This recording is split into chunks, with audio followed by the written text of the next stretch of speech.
The Fimir are an elusive race that most of the empires of man debate if they even exist at all. Well, they do exist, and not only that, they also have a bunch of unique faction mechanics to dominate the world and prove to them, at last, that they're more than just folklore. But how do they work in Warhammer 3? Let's take a look and find out. Let's first start with their shared racial mechanics. First up, their settlement options. They occupy settlements like most other factions, but have some unique options when beating one in battle. Enshroud is similar to Loot and Occupy in the sense that it devastates the settlements and public order to grant replenishment, money, and of course, the settlement.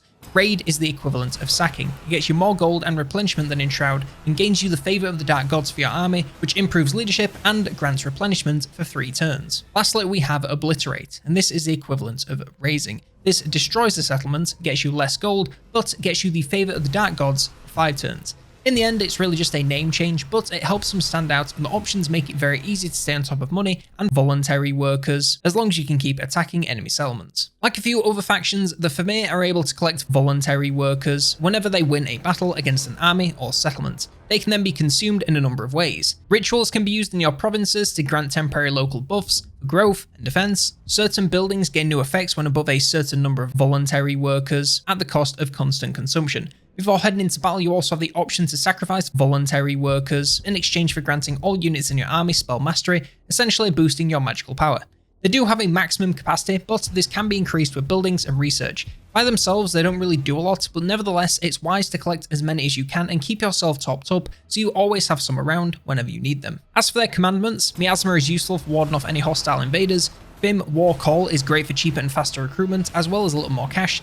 Iraq Bewitchment is useful for maintaining control of a region and recruiting fewer, more elite troops. And lastly, Imbue Shills is excellent for rushing growth and building up your settlements. There's also another way to decrease costs, and that's with instant gaming. If you want to complete your Warhammer 3 collection but don't want to fork out the mortgage payments, try out Instant Gaming, where they have up to 88% off games and DLC from the series. This is alongside the thousands of other games they have cheaper than you can find them anywhere else, including all the latest releases that you could possibly ask for. Check them out, the link in the description, and grab yourself some cheap games, and thanks to Instant Gaming for partnering with the channel. Now we have our 2 unique factions. First up, Rancor Hold. They're led by Miagr Skatach.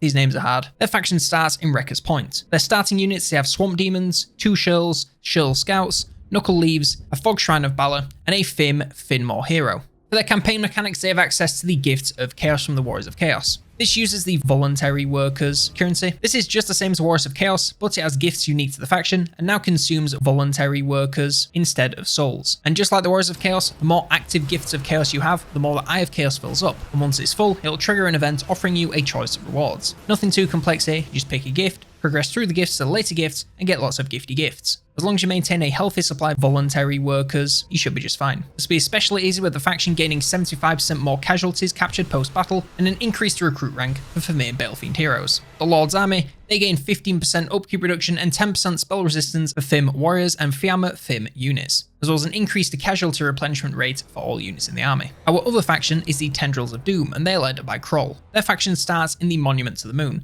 and their starting army has 2 Shills, some Shill Scouts, a Bog Octopus, a Fianna Fim, and some Fen Beasts, as well as a Boglar Shaman hero.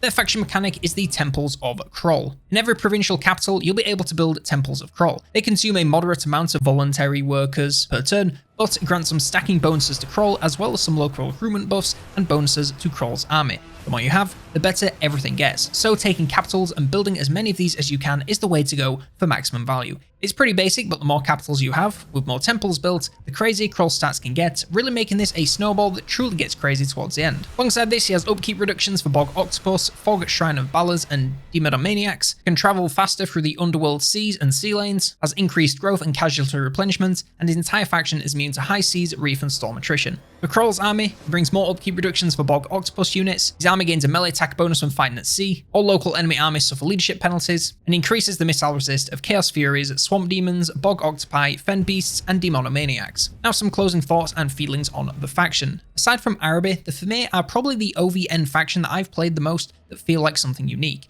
Now sure, they do essentially steal most of their mechanics from other factions, but the way they're presented and work together feels like something that could just be in the game anyway. I mean, even the starting locations are places that I feel I very rarely go to particularly often, so that's great right out the gate. The voluntary workers aren't as crucial here as other factions, and it does feel a lot more like they just collect them for specific rituals and sacrifices, which I quite enjoy over the passive income or basic building modifiers. The settlement taking options are simple changes and in reality just a name change, but it helps them feel more unique, and it's one of those little touches that add up to make a complete feeling faction. It's pretty clear that Kroll got the majority of the love here since his mechanic is totally unique to him, as well as very overpowered. The Gifts of Chaos have been tweaked and all, but it's still just choosing some bonuses and maintaining your currencies.